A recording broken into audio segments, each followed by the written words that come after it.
Oh. Thank you, everyone. Most acceptable. You didn't borrow it from the property store, did you? No, of course not.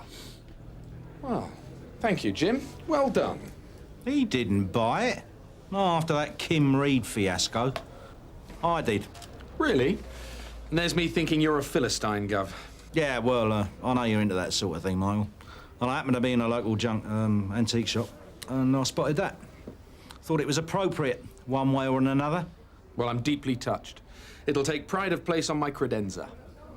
Yeah, well, suit yourself, Michael. Anyway, let's save the speeches for the pub tonight, shall we? Still got some work to do, haven't we? Yeah, Mike, there's a burglary in Belmere Road that deserves a follow-up. Sorry to ask you, mate, only everybody else is a bit strapped here this morning. It's all right. No problem. Okay. The details are in the book. It's right up your street, actually. Fine furniture.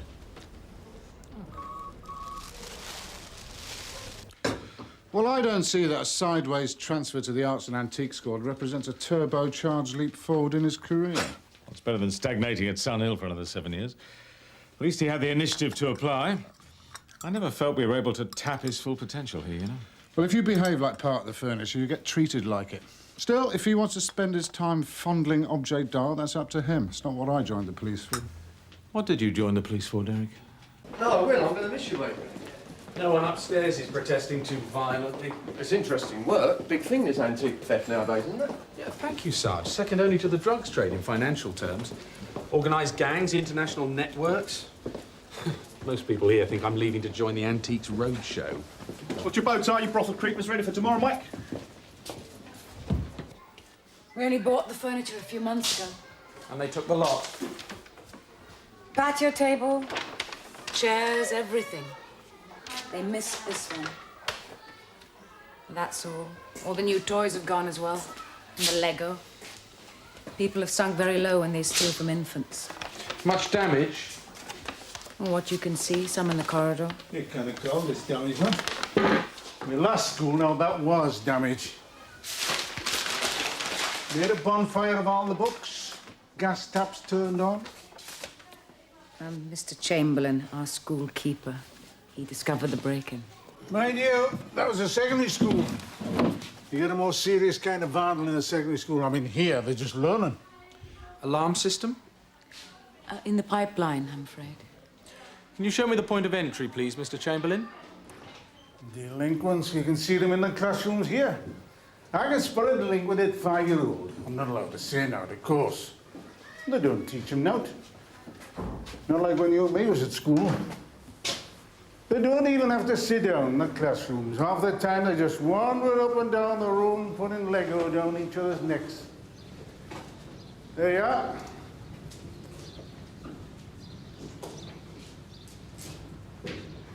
Oh, look at this. Do you know, I could keep this school really nice if it wasn't for the kids. Did you sweep the glass up for safety? No, there wasn't any. It was all outside. CID, Roach. Hello, Ted. Oh, hi, Mike. Thanks very much for the Belmere Road Infant School. Yeah, I thought you'd like it. So, tell me, what's your assessment on the missing furniture? British polyurethane, circa 1990. 1991, I'd say. Probably French. As a matter of fact, it looks like an inside job. And as I'm here, I'm going to push on. Look, yeah, can somebody do a check for me on a Mr. Edward John Chamberlain? Hey, you'd better come and have a look here.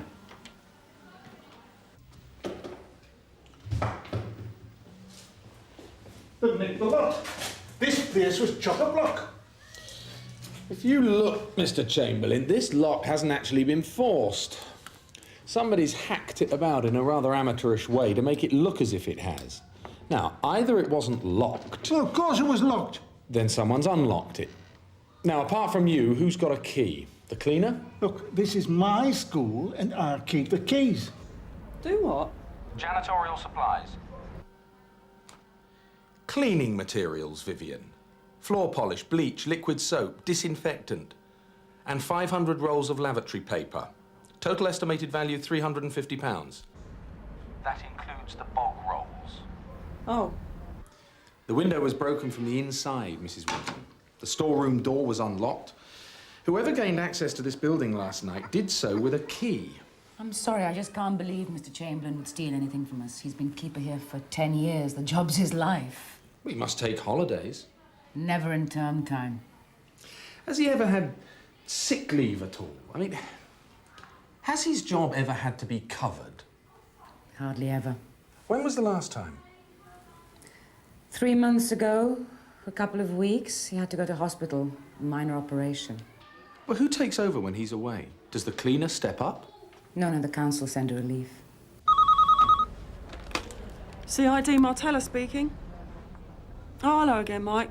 Yeah, listen, no joy on your Mr. Chamberlain. Clean as a whistle. Right. Thank you. Well, can you check Colin Patrick Armfield instead? Relief schoolkeeper employed by the council.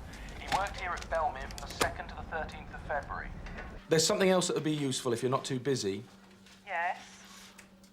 Can you check with the council and get details of other schools that Armfield has relieved at over the last 2 to 3 years, and the dates? Then check back through the crime book and see if those dates coincide with reported school break-ins. See if there's any sort of pattern. All right, Viv? Oh, brilliant, Sarge. Your little furniture wind-up's turned into the big bog roll caper. DC Dashwood from Sierra Oscar receiving, over. Yeah, Dashwood receiving, over. Mike, your relief caretaker, Mr. Armfield, no previous convictions, and he no longer works for the council. resigned 2 months ago. Well, that's interesting. Oh, good. Listen, do you have any idea how many school break-ins there've been on this ground in the last 2 years? 329. And of those, only 7 coincided with Mr. Armfield's presence. And of those ones, 3 resulted in convictions of other persons. So, I'm afraid it looks like you're onto a loser. Have you got a last known address? Yeah. Sure. It's number 13 Covell Gardens. That's 13. Covell Gardens, Kovell. OK, I'll pay him a visit. But Mike, it's your last day. Let's... No, as I'm out. If he calls again, I've gone to a funeral. Yes? Oh, no, sorry, sir. He's out on inquiries at the moment. Oh, really? Conscientious to the last, eh? Well, if and when he returns, could you tell him that I'd like to see him, as long as it's before 5 o'clock? Thank you. Car boot sales? London markets, you know the sort of thing. Both him and his wife? Yes, she'd be down the road today. You know the pub with the big car park? Yeah. She's a hard worker. Well, they both are, always on the go. Just like my Ralph before he dropped dead. You want a cup of coffee? No, thanks, I've had plenty. Mr. Armfield, will he be down the rows as well, do you think? Oh, no, not anymore. Now they have the second van. They go different places most days. He'll be down Kent or Essex. What do they sell? A load of junk, like most of the other stall holders, I should think. Hang on. I tell a lie. What day is it today? Sorry? He'll be down Ramplin Road. Car park of the Rose Public House in Midgley Street. Mrs. Arfield's vehicle is a blue Morris Marina van. Index Bravo 535 Whiskey Uniform Victor. What did you say she might be flogging? Janitorial supplies. That ain't Mike Dashwood's bog rolls, is it? Possibly. Plus 9 items of tiny but perfect patio furniture and approximately 200 weight of Lego.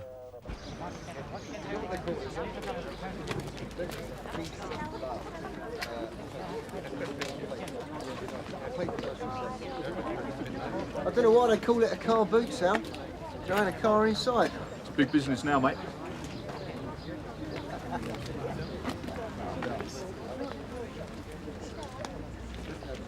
Mrs. Armfield? Yeah? How's trade, love? Not bad. What do you want? Got any loo rolls? What? Lego? Patio furniture? What do you think this is? Arrods? Oi, get out of it! Hey, Tony. It's a nice bit of gear, this, love. Where'd you get it from? What do you mean where I get it from? It's my husband's. Well, that's the point of these places. You flog stuff you don't want. Gone off DIY in a big way, has he? 6 more in here. Jimbo, the very man. Uniform have just brought in Armfield's wife. His wife? Yeah, looks like she's handling. I'm interviewing her now. I'll tell you what you can do if you're not too busy. Go and check out Armfield himself, see what he's flogging. I was on my way there when Uniform struck lucky. This is where you'll find him. That's the number of his van. Oh, apparently he's quite a big lad and he's got a bit of a temper. Go steady, yeah?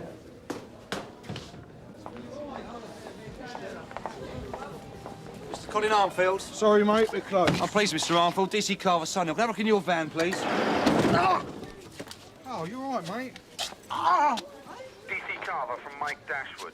Have you found him, Jim? Have you itemised all this, Jim? Oh, I haven't. Look, I've just nicked him. He's put his hands up to the school job. Those are the keys that he had cut when he worked there. Yeah, but you know how this stuff has a habit of wandering. You should have itemised it. Yeah, all right. Can I see the surgeon first in case this can be rebuilt?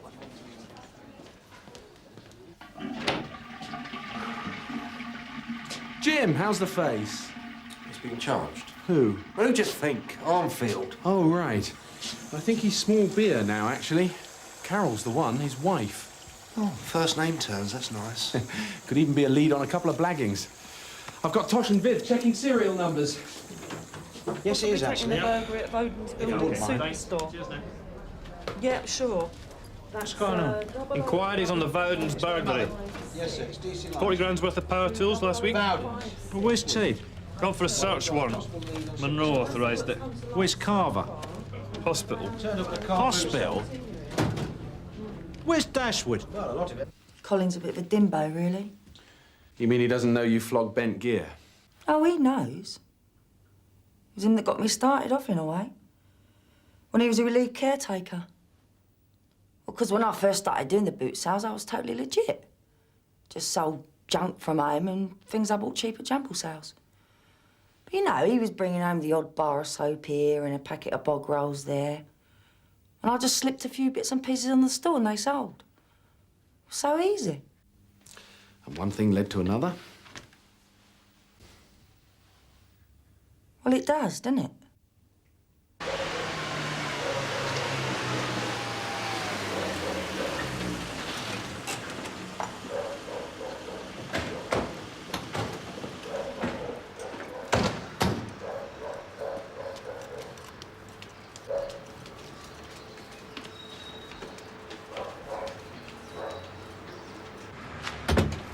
Hello, Colin. You home early?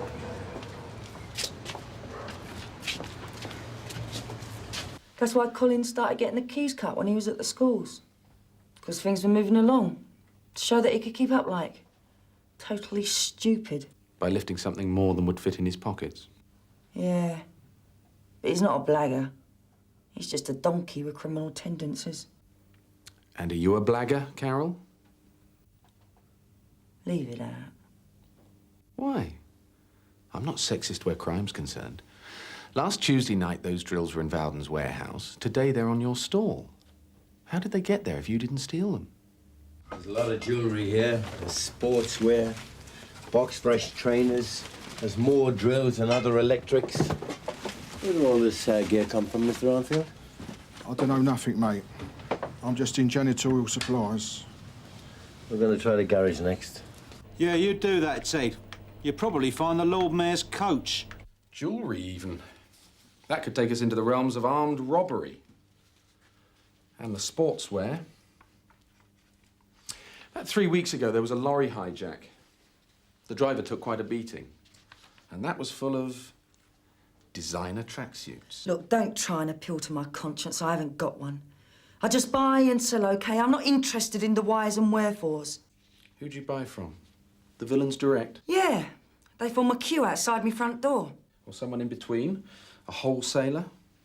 You're just one retail outlet, one of many others? It's just a few bits and pieces. No, I'm sorry, Carol. We're finding things out that link you to serious crime. And Colin breaks into schools.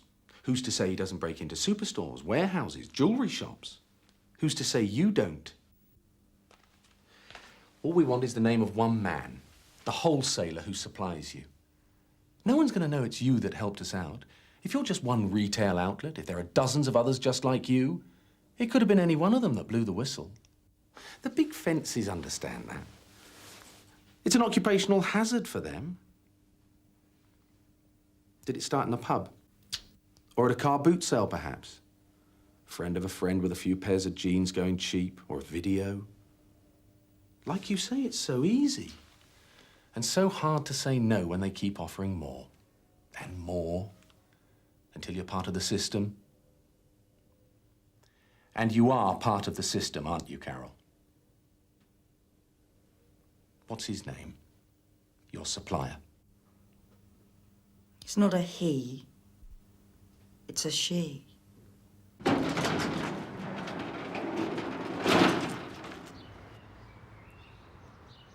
Say again. Bricks. The whole garage is stacked ceiling high with bricks. Have you dared ask why? I'm looking after them for me brother. He's a builder.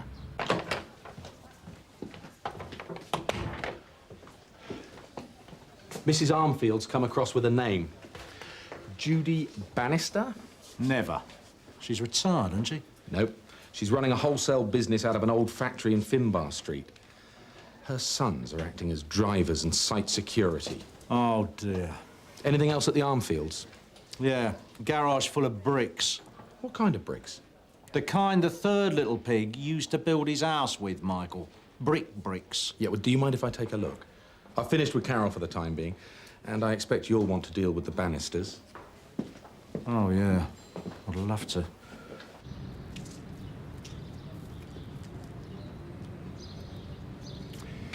Yellows. What? London stock. Over 100 years old, Ted. Worth quite a few quid. It's probably a scam. What scam? Architectural theft. Gangs nick these in bulk from derelict buildings, often owned by the council, then resell them, usually back to the same council. Mike Dashwood from Sierra Oscar receiving, over. Yeah, Dashwood receiving.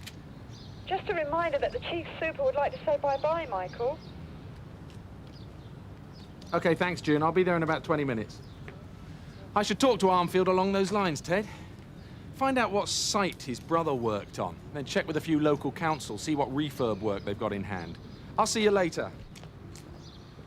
Do you know the Bannister brothers, Cuff? No. Well, there's 6 of them, with a combined IQ of 5.5. Unfortunately, that's also their tonnage.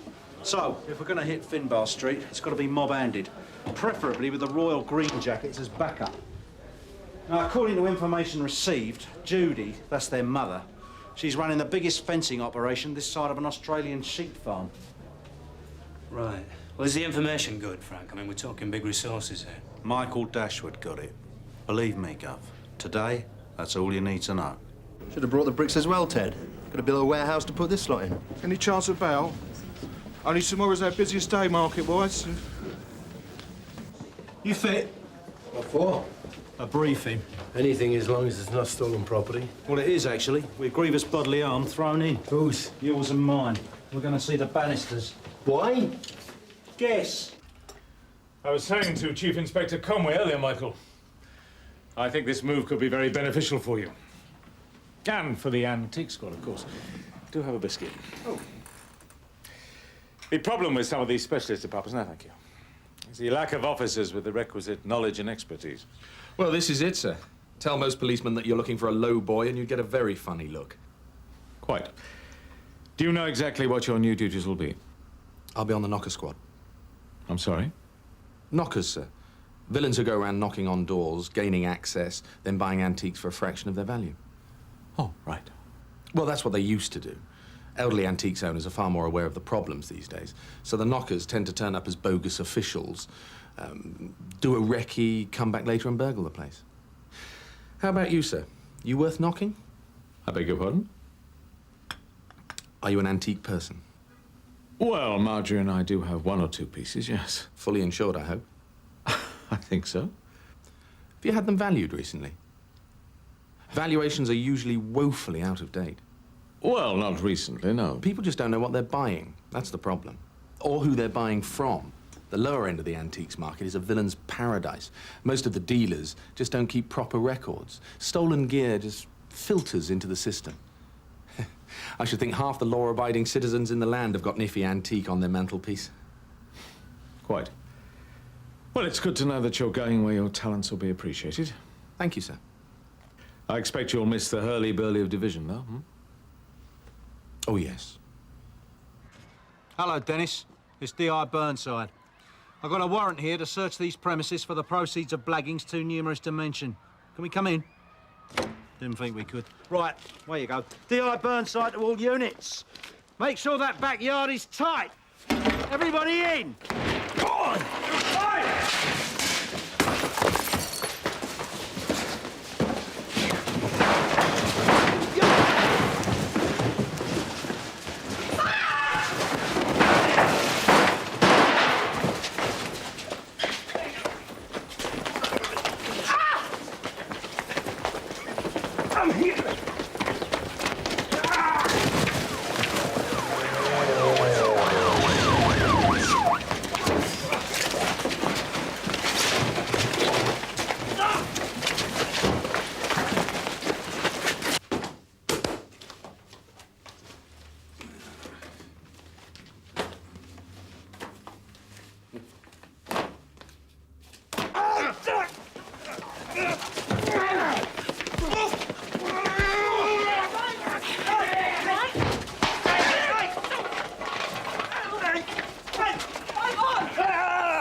Jim, nothing broken?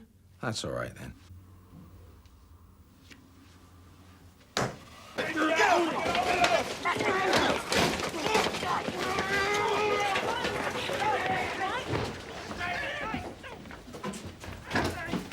Come out of it. Oh, look. It's the customer service manager. You getting too old to run then, Judy? You know, I think the only piece of stolen we ain't recovered in Britain today is that Diddy plastic furniture. That'll be across the channel by now, Jim. Desirable stuff like that. The lads from the squad are going to join us in the pub, if that's all right with you, Michael. Oh, fine, fine. I'll get over there then. Shake a few paws, yeah? You missed a real humdinger, Jim. Mind you, there's still the paperwork. Should be about 3 years of that with the amount of gear we got. You should leave more often, Mike. Well, in view of the leaving present you've given me, I'm inclined to agree. Forgive the breach of etiquette, Gov, but how much did you pay for this in the junk shop? About 30 quid. Well, I know I shouldn't really say this, but there's one in my book here, and it's similar with the same sort of pottery stamp, and it's worth about 300. Been a good day all round, hasn't it? See you in the pub.